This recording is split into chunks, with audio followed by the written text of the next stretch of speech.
আসসালামু আলাইকুম রহমতুল্লাহি ওয়া বারাকাতুহু। আমি একটি কবিতা বলবো। আমার কবিতার নাম হচ্ছে লিচু চোর। লিখেছেন কাজী নজরুল ইসলাম। বাবুদের তাল পুকুরে, হাবুদের ডাল কুকুরে, সে কি বাস করলে তারা, বলিতাম একটু দাঁড়া।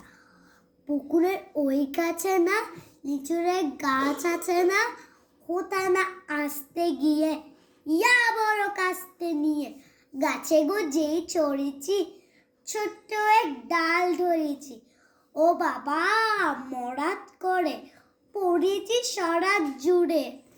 পড়বি পড় মালির ঘাটে, সে ছিল গাছের আড়ে। বেটা বাই বড় নচ্চার, ধুমাধুম গোটা দুচ্চার, এই দিল খুব কিলো ঘুষি, একদম জোরসে টুসি।